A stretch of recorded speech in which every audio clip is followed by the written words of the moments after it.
আমাদের আশেপাশে থাকা মানুষদের মধ্যে এরকম অনেকেই থাকে যারা নিজেদের দুঃখ কষ্টগুলো ভুলে থাকতে বেশি ভালোবাসে। তারা একসাথে সবার সঙ্গে হৈ হৈ করে আনন্দ করে কাটাতে চায়, কিন্তু তাদের এই পাগলামি বা এইরকম কাণ্ড দেখে আমরা তাদেরকে একটা অতি পরিচিত শব্দ দিয়ে দাগিয়ে দিই। আমরা তাদেরকে বলি ইম্যাচিওর। চলুন আজকে সেই রকমই একটা ইম্যাচিওরের গল্পই শুনি।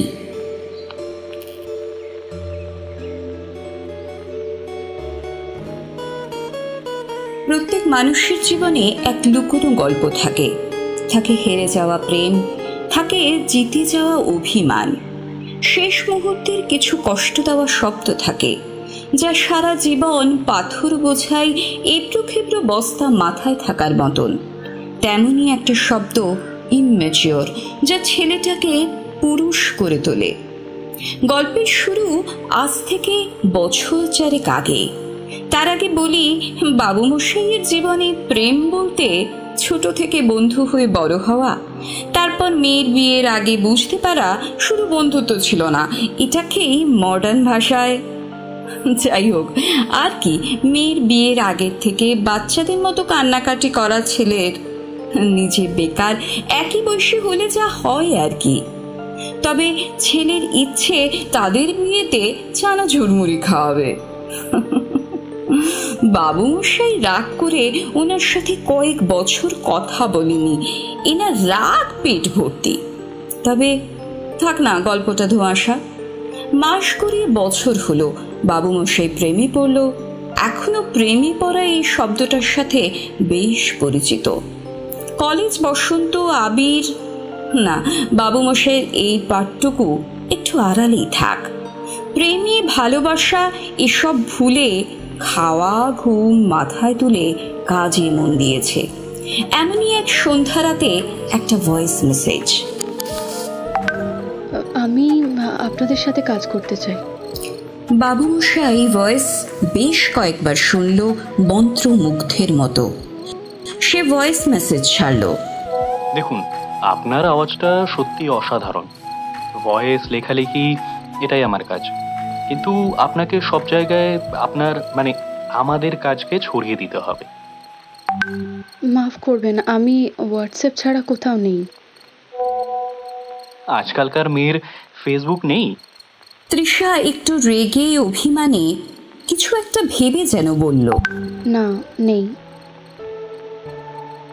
তাদের বন্ধুত্ব অনেক গভীর হলো। বেখেয়ালি ছেলেটা, যে কিনা ঠিক মতো নিজের খেয়াল রাখতেই জানে না, কোথায় পার্স কোথায় চোখের চশমা খুঁজে বেড়ায়। মিসের আন্টি জামা প্যান্ট ধুয়ে দিলে কোথায় গেল ভেবে চকির তলা বালিশের নিচে এদিক ওদিক খুঁজতে থাকে। সে রাখবে অন্যের খেয়াল, ভেবেই হাসি পাচ্ছে। আপনিও একগাল হেসে নিন। মেয়েটা বেশ মিষ্টি জানেন। ওনার অ্যাড্রেসে মাসে একটা হলেও চকলেটের প্যাকেট আসতো। ত্রিয়াসকে খেয়াল রাখবে, উল্টে তৃষা ওর খেয়াল রাখত। রোদ বৃষ্টির জন্য ছাতা, শীতে ঠান্ডা জলে স্নান করবে বলে হিটার, আর দেখা হলে গোলাপের সাথে একটা করে চাবির রিং। ত্রিয়াস ভাবতে থাকে, ও তো থাকে মেসে, চাবির রিং দিয়ে কি করবে? আর তৃষা চাবির রিং কেন যে দেয়? যাই হোক, এই উত্তরটা আমারও অজানা। শুনুন মেয়ের কাণ্ড। জন্মদিনে ছেলের রুমে কেক নিয়ে হাজির, সাথে চকলেট। ছেলে মিষ্টি খেতে ভালোবাসে বলে গাদা খানেক মিষ্টি কিনে দেওয়া। এমন মেয়েকে কে না ভালোবেসে থাকতে পারে বলুন তো? আমি ছেলে হলে কবেই প্রেমে পড়ে যেতাম। কিন্তু এই ছেলেটা একদম বুদ্ধ, নিজের মতো থাকে।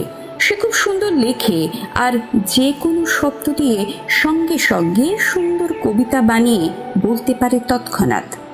বাবু মশাই তৃষাকে দাওয়া বলতে কবিতা লিখে উপহার দিত। এই যা, জানেন তো, দুজন দুজনের থেকে অনেক দূরে থাকত। কিন্তু ভাগ্যের কি সাথ দেখুন। তৃষা, বলো। হোয়াট? আমি যে কোম্পানিতে চাকরি পেয়েছি সেখান থেকে তোমায় দেখতে যাওয়া দূরত্ব মিনিট 10। কবে জয়েনিং? আমি সেদিন দেখা করব, মিষ্টিটা আমি খাওয়াবো। তৃষা ত্রিয়াশের জয়নিংয়ের দিন সারা সন্ধে অবধি কোম্পানির বাইরে।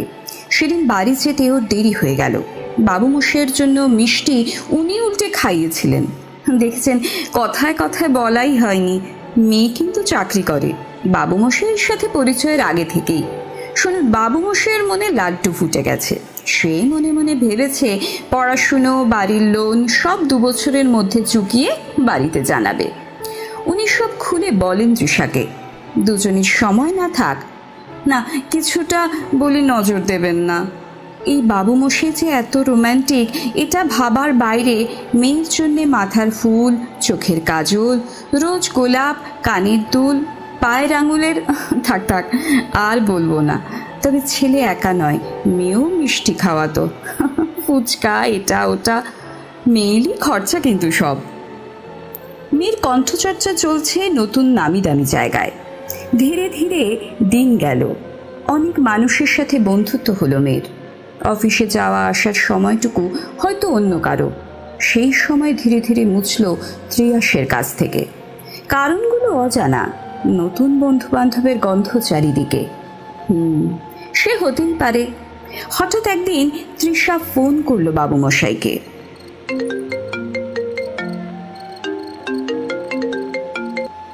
ত্রিয়াশ, আরে বলো, তোমার কথাই ভাবছিলাম।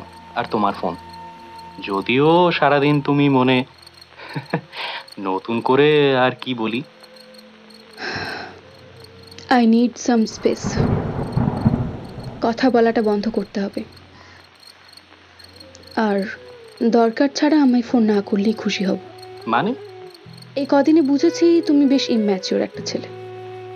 আমার সাথে যায় না।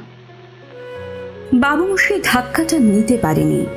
কথায় আছে, তখনই কারোর সাথে কথা কমে যখন নতুন কারোর সাথে কথা বাড়ে। তারপরেও বেশ কিছুদিন তাকে দেখার আশায় বাবু মশাই ছুটে যেত। তৃষা নানাভাবে দেখা হলে কথা শোনাতো। হঠাৎ তৃষার হোয়াটসঅ্যাপ ত্রিয়াশ দেখে। প্রতি মিনিটে সকাল থেকে সন্ধে সে অনলাইনে। জিজ্ঞাসা করলে হঠাৎ প্রোফাইল পিকচার সাদা হয়ে যায়। সে বুঝতে পারে সে ব্লকড। ইম্যাচিওর বাবু মশাই ফেসবুকে যায়, সুন্দর মেসেজ থেকে অচেনা শব্দরা ভিড় করে। তারপর আর সেখানেও তাকে দেখা যায় না। সেই দিন যেই বন্ধুটা ফেসবুক খুলে দিয়েছিল, আজ সেই বন্ধুটাই ব্লকের খাতায় নাম লেখালো। ছেলেটার স্বপ্ন, তাকে নিয়ে ভাবা কত কিছু তাকে আর বলার অধিকার রাখল না, আর বলতে পারবে না। বাবু মশাই দীর্ঘ মাস পেরিয়ে এখন কিছুটা সুস্থ।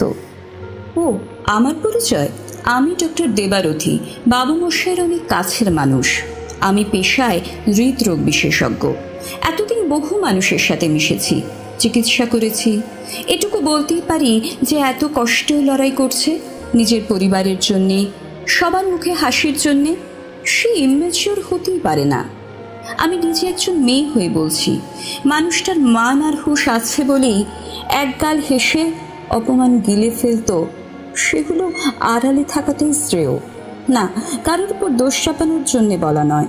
ভালো লাগা পরিবর্তন হতেই পারে, সম্পর্ক শেষ হতেই পারে, তবে কিছু শব্দ সত্যি সামনের মানুষটিকে অনেক কষ্ট দিয়ে যায়। সেই মা জানে, অনেক বছর পর মা ডাক শোনার পর কোল থেকে শিশু কেড়ে নিয়ে তার সামনে কেউ গলা টিপে মেরে ফেললে সেই মায়ের কষ্টটা সেই মা ছাড়া আর কেউ উপলব্ধি করতে পারে না।